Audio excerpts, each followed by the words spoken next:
A broad dwarf sits totally upright on the bench, eyes closed, palms face up on his knees. His beard is a cascade of meticulous plaits, each one braided through with golden medallions. He raises an eyebrow as you approach, but doesn't open his eyes. Listen up, Gero. You hear that? Come on, please, Losa. Be good, you scallywags.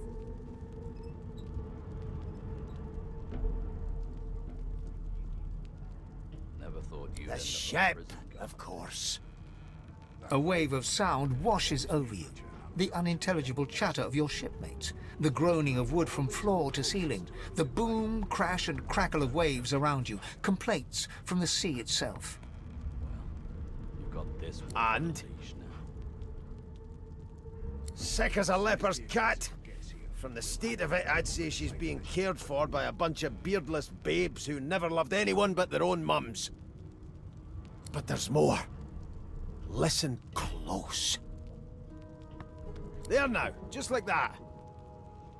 Squeak! Aha!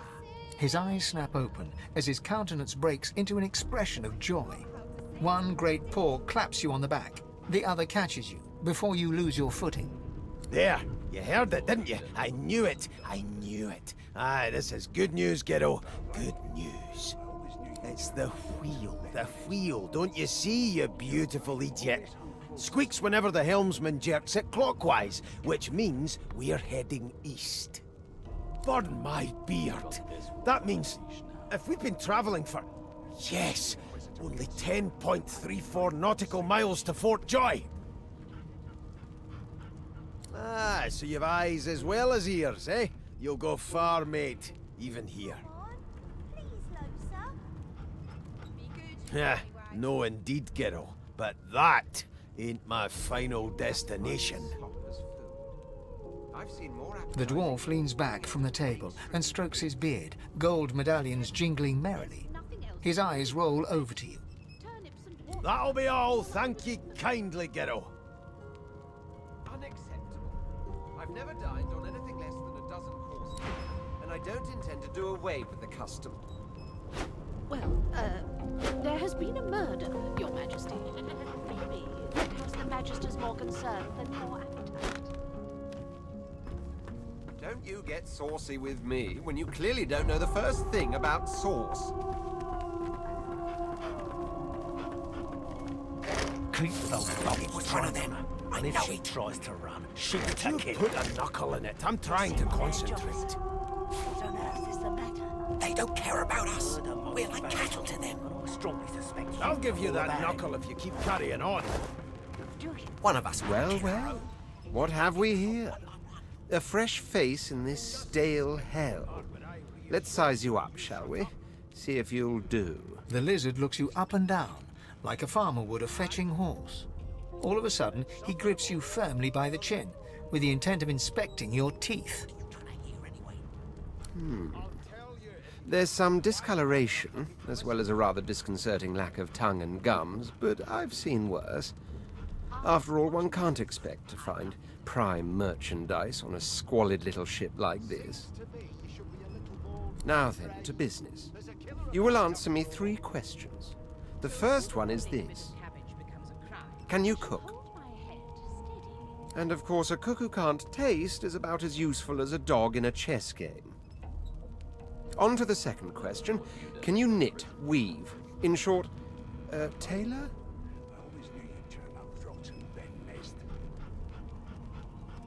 Your kind always hung closest to our divine, like wolves around a campfire.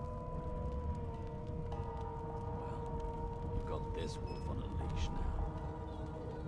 As soon as the Inquisitor gets here, we'll hang you right over the side of this ship with her.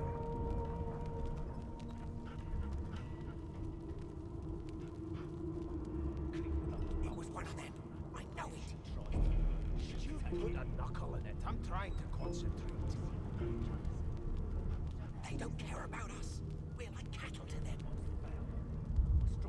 I'll give you that knuckle if you keep carrying on. One of us will kill our own. They're picking us off one by one. Can we just skip to the part where I reassure you and you shut up? You think me mad?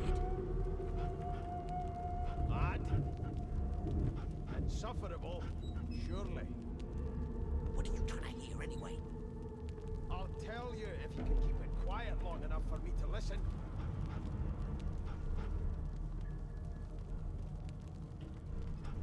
Never thought you'd end up a prison guard, Vic. That right? I always knew you'd turn up rotten, Ben Nest. Your kind always hung closest to our divine, like wolves around a campfire. Well, we've got this wolf on a leash now. As soon as the Inquisitor gets here, we'll hang you right over the side of this ship with it. You, Jill, is that right? I've a few questions for you.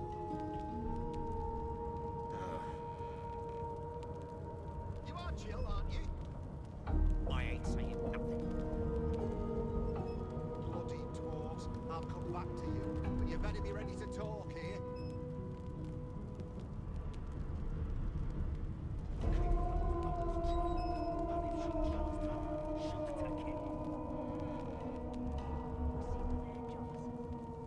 They don't care about us. We're like cattle to them. I'll give you that knuckle if you keep carrying on. One of us wouldn't kill our own. They're picking us off one by one. Can we just skip to the part where I reassure you and you shut up? You think me mad? Mad? Insufferable, surely. What are you trying to hear anyway? I'll tell you if you can keep it quiet long enough for me to listen. Never thought you'd end up a prison guard, Vic. That right? I always knew you'd turn up rotten, Ben Nest. Your kind always hung closest. Yes, I can tell from your vagabond chic, a bag is as good as a shirt kind of style. I shouldn't be getting my hopes up. On then to my final query. Have you the ability to administer the upkeep of one's personal appearance? The delicate art of cosmetics is what I'm after. Just as I thought. That explains what's besieging my nostrils.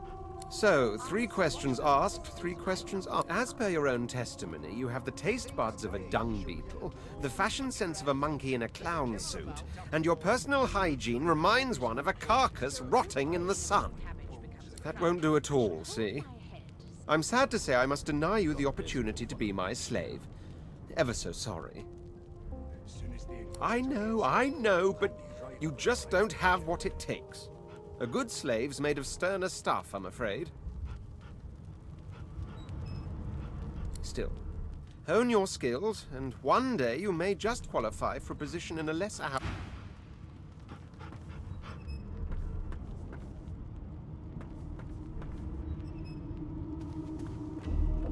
Well, we've got this wolf on a leash now. As soon as the Inquisitor gets here, we'll hang you right over the side of this ship. Ah, there you are, wife. Would you please tell this very charming gaggle of not-at-all brat-like babes that I am by no accounts this Losa woman, nor do I sing, in fact. I'm deathly allergical. I'll give you that knuckle if you keep carrying on. One of us wouldn't kill our How own. very correct you are, spouse of mine. Madame Josephine Gribbles de Peeb refuses to be confused with anyone else. What? What's so funny? Her pinched face cracks into a great grin, and she shoos the children away from her with a laugh. What are you trying to hear anyway? Yeah, okay, you found me out. Go on and git, and maybe I'll sing you something when I'm good and ready.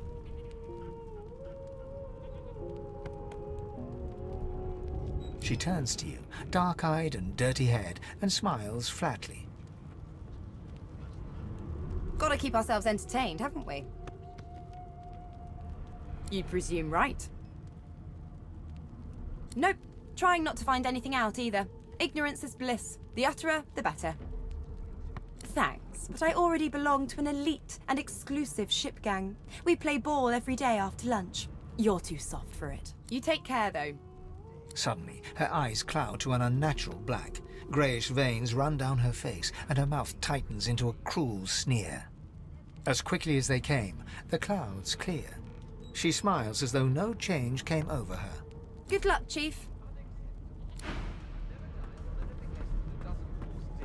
And I don't intend to do away with the custom. Well, there has been a murder, Your Majesty. Maybe that has the Majesty's The elf more is reading a concern. volume of Cranley Hubert's famous encyclopedia. He looks up, his big round eyes scanning your body, absorbing every detail. He reaches out and examines your bandages, rubbing them between his fingers. Fascinating. He sits back and returns to his book, flicking quickly from page to page, completely oblivious to your presence. It is simultaneously too detailed and insufficient. I know the beginning of this tale and the end, but I am rather missing the middle. Tell me, what do you know of our world's history?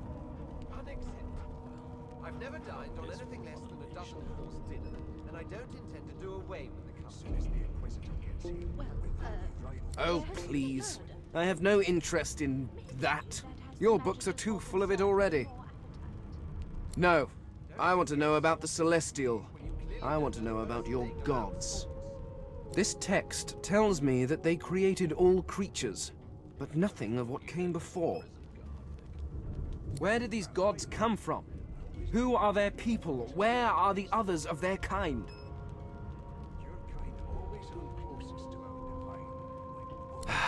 Of course you don't have any useful information. Why did I expect anything else? Now please, run along. I have a world to decipher.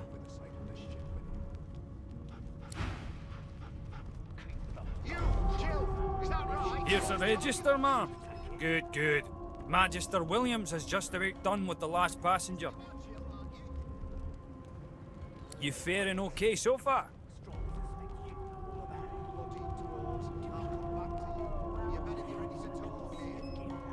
Glad to hear it. You head on in now. Williams will get you sorted fast. Standing at the center of the room, you spot a sorcerer haughtily eyeing a pair of nervous-looking magisters.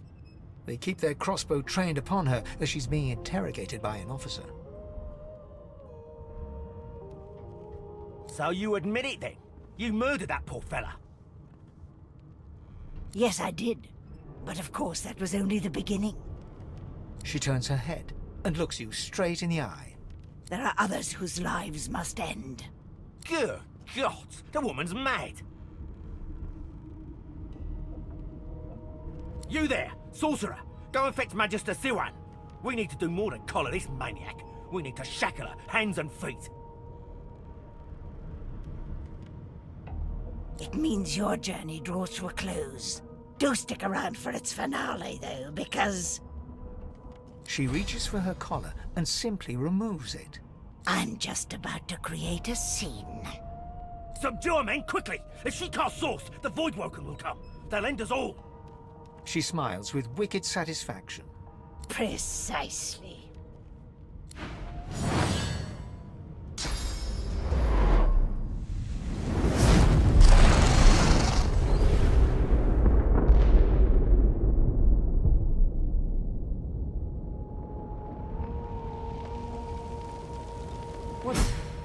What's happened?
Not long before this thing snaps into splinters.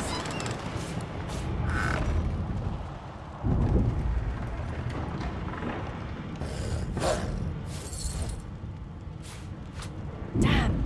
That doesn't bode well. Onwards and upwards.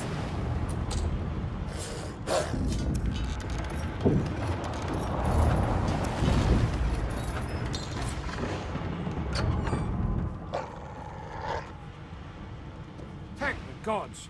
By divine grace, He eyes the collar circling your neck and reaches a hand towards his blade. another sorcerer. Like you don't know. Mutiny. Did that witch fix your collar too? Go on then. Find a place to hide and stay there.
Damn it!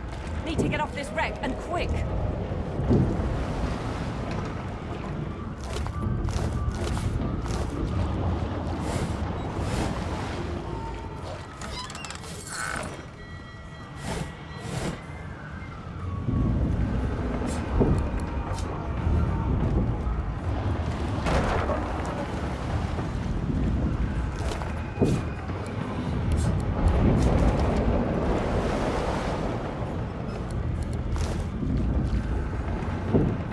Through the door and are suddenly face to face with an undead. His skull is bizarrely angular and a glorious jewel sits in the middle of his forehead. The skeleton is quickly leafing through a volume of Cranley Hubert's famous encyclopedia, muttering to himself. No. What damn fools record knowledge on a pulped tree? It catches fire, it turns into must when wet, it cannot even resist acid. No wonder they're so bloody ignorant. The skeleton looks up and notices you for the first time. Oh, it's you. Shouldn't you be running and screaming or some such? The skeleton groans and... Yes, indeed. It's the look of someone that wants to read the bloody book he's holding. Now, if you're really quite finished, I believe you have lifeboats to flee to. Please, I was no more an elf than you are those rags you're wearing. I had a mask, rather ingeniously designed, which allowed me to take that primitive form. A mask that was stolen by that damned witch after her little scene. Still, she'll drown with the rest of these fools, and I will simply pluck my mask from her cold, dead hands. Indeed. Just as sensible as getting off a sinking ship and leaving a fellow to his business. I would say good day, but it seems quite likely that you're about to die a rather terrible death, so... The skeleton shrugs casually and returns to his book.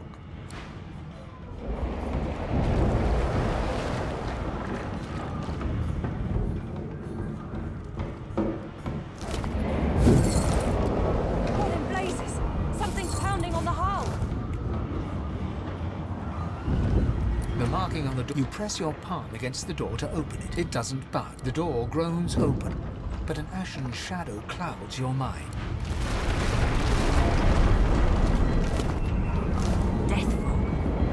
Good thing I'm immune. Still, this means trouble.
chance. Shut your trap, kid. Children and dwarfs first, just like the old stories say. The dwarf yanks at one of the nearby ropes to no avail. You said there were other people down there. We need to help them. You see those tentacles, kid? It's time to get the hell out of here. Thank you, thank you, thank you! There's a ladder right over there. You can go straight down. You're gonna be the death of us, you hear?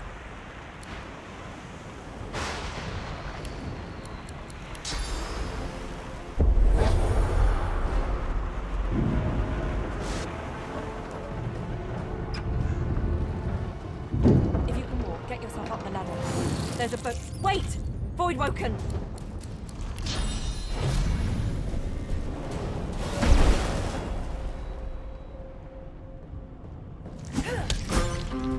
These beardless bugs won't sink the ship on my watch.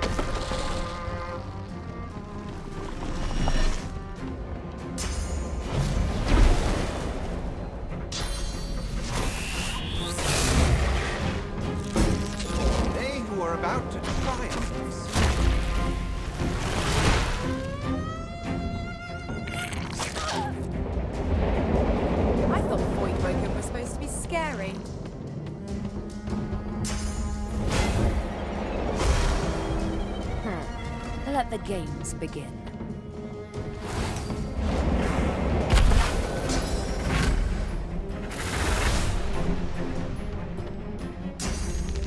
Prepare yourself!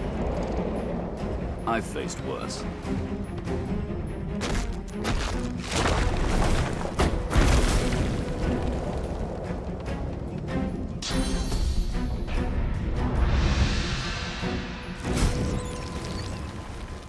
No telling where there might be more. We need to move.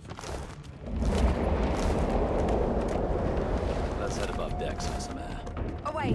The sea's hungry. We don't have much time. I hear something. It's Magister Suwan. The one who put on this damn collar. Sounds like she needs help. She tries to speak, but can only gape as she clutches her neck, trying to stem the bleeding of a gushing wound. Bloody bubbles froth from her mouth. She...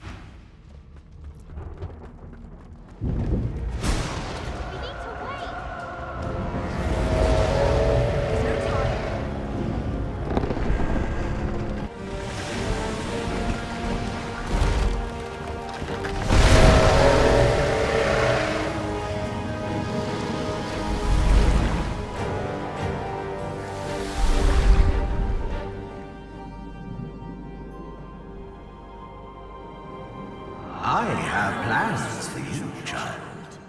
Rise.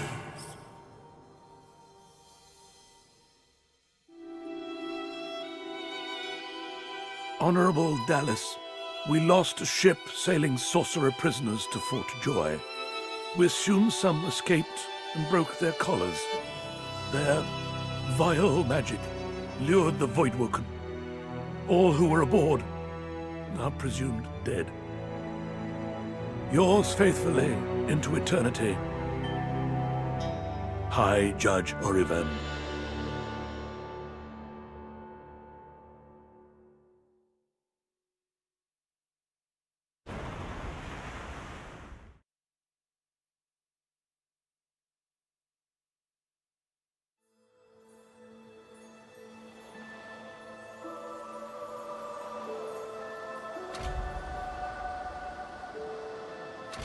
Those Voidwoken made short bloody work of the ship.